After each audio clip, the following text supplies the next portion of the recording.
Hi, I'm Ollie. Welcome to Oxford Online English.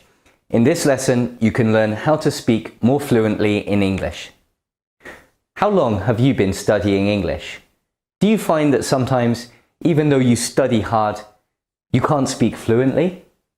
Do you learn lots of grammar and vocabulary, but you find it difficult to make sentences when you speak? In this lesson, we're going to talk about fluency and what you can do to change this situation and improve your English fluency. Part 1. What is fluency? Sometimes, when people talk about fluency, they just mean speaking a language well. For some people, speaking English fluently just means having a good general level of English. However, fluency is more specific than that. Fluency means you can speak smoothly without stopping or hesitating. There are two sides to fluency. One side is physical. Your mouth needs to produce and connect English sounds and words in a fast, smooth way. The other side of fluency is mental. Your brain needs to find the right words and build English sentences quickly and smoothly. To improve your fluency, you need to work on both sides, physical and mental. But first, Part 2. Rule number 1. Get out there. There are many things you can do to improve your English fluency. However, if you want to become more fluent, there's really one thing you have to do. Get out there and speak English. Talk to people and have conversations regularly. Nothing else you can do is as important as this. Reading English will improve your reading. Practicing listening will improve your listening. But what about speaking? Nothing will help your speaking except speaking. Speaking English is a practical skill. It's not an academic subject. It's not something you can learn from a book.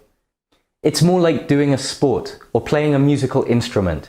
You need to practice regularly to make any progress. How regularly? As often as you can. There's no maximum, but I'd recommend you need to spend at least 2 to 3 hours a week speaking English if you want to improve. So how can you do this? Go to classes, talk to expats or foreigners in your city, join groups or activities with English speakers, find a conversation partner online, do a language exchange. There are many possibilities. By the way, what you do doesn't have to be language focused. You can go to English classes to practice your speaking, but anything you do which is in English and which will make you speak English is just as good. I'm going to take a guess here about what many of you are thinking right now. But I don't have people to talk to. But I'm shy. But it's too difficult. Let's talk about these things quickly. Part 3. Get used to pressure. Speaking a foreign language is hard.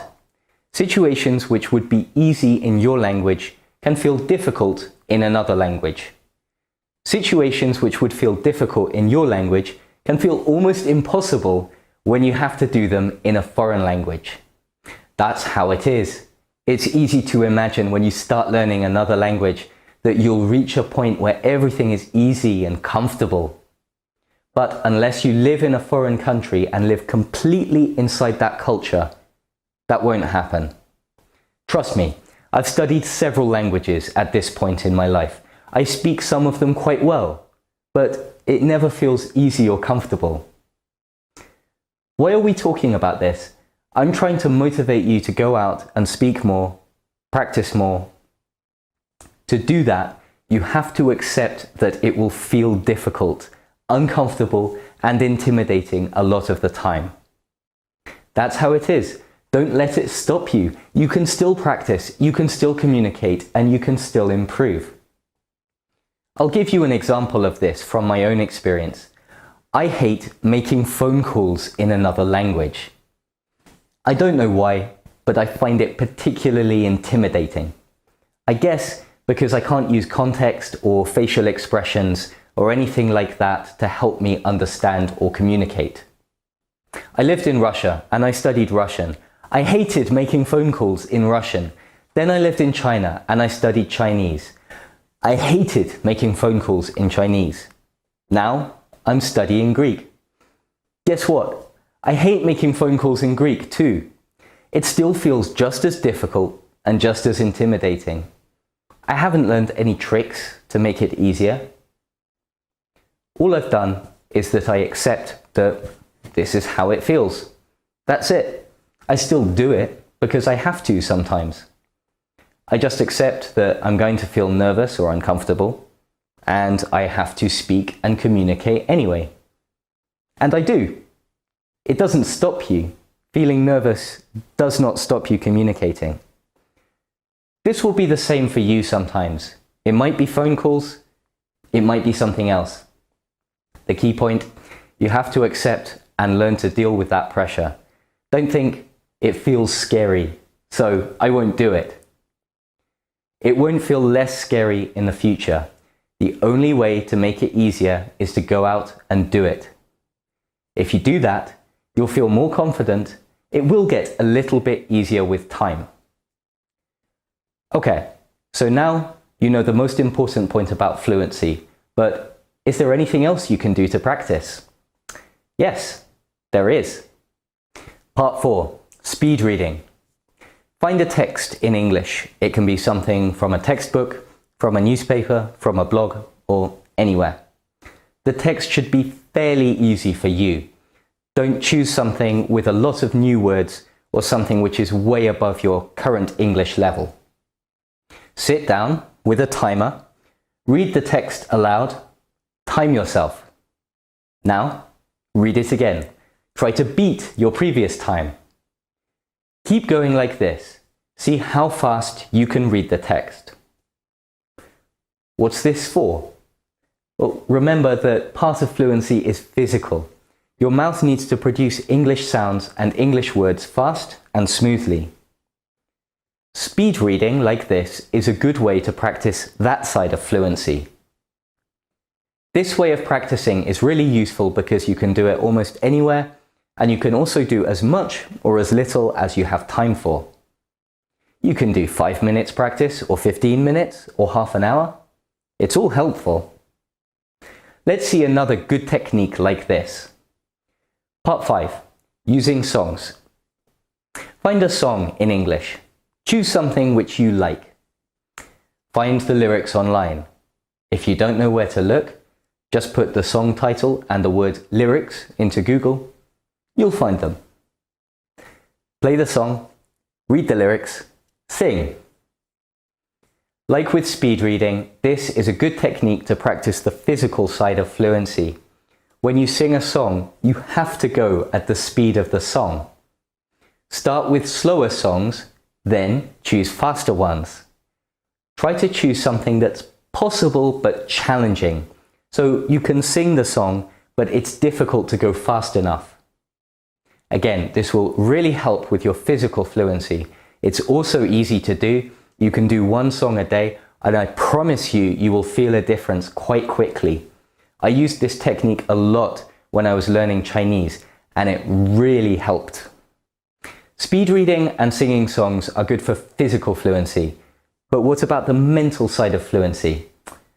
Let's see what you can do to improve that. Part 6. Learn language in chunks. Here's a question. How do you learn vocabulary? When I see students learning vocabulary, often it looks like this. People write down the English word, the translation in their own language, and then they try to memorize it. Okay, but what does that have to do with fluency? Think about it. If you learn language like this, you're making your brain do things in a very unnatural and complicated way. First of all, you're learning each word individually, but when you speak a language, you don't need individual words, you need phrases and sentences. Secondly, if you do this, you're learning English through your own language. You're not learning to speak English, you're trying to learn to translate your language into English in your head. So, does this sound familiar? You have a sentence in your head in your own language. You move through the sentence, translating each word into English. If you don't know the translation of a word, you get stuck. You feel bad about your English and you stop speaking. You need to break this habit if you want to speak fluently. First of all, this way of thinking and speaking is always slow. It will always be slow because you're trying to do too many things at once. You're trying to think and remember things in two languages. It's too difficult for anybody. So, what can you do? We said before that you need phrases and sentences when you speak. So, learn language in phrases and sentences. For example, imagine that someone asks you, "What are you doing this weekend?"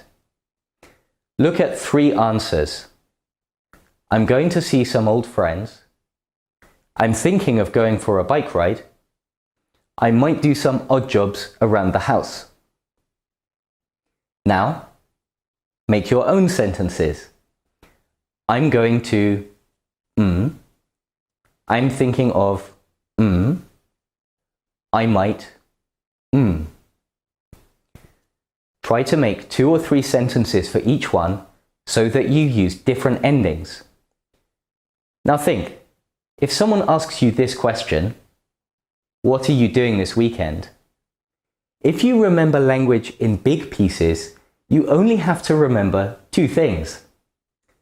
I'm going to see some old friends. I'm going to have dinner with my family. I'm going to watch some old movies.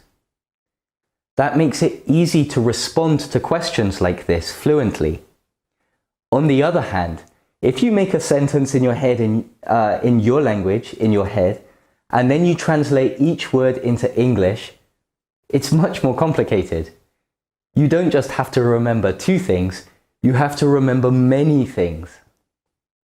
So, try to learn vocabulary in this way. Take a sentence like, "I went for a walk yesterday." Keep the basic sentence form, but change part of it.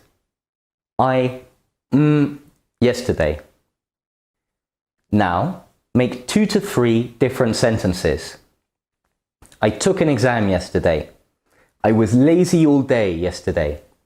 I cooked a spicy curry yesterday. Now, practice and remember the sentences and phrases. This is a much more natural way to learn vocabulary. If you learn vocabulary like this, it will be much easier to respond fluently because you won't need to think in your own language and translate. You'll remember the whole phrases and sentences that you need. Okay, that's the end of our lesson. I hope you learned something about spoken fluency and how you can improve your fluency in English. You can find more free English lessons on our website, oxfordonlineenglish.com. Thanks for watching. See you next time.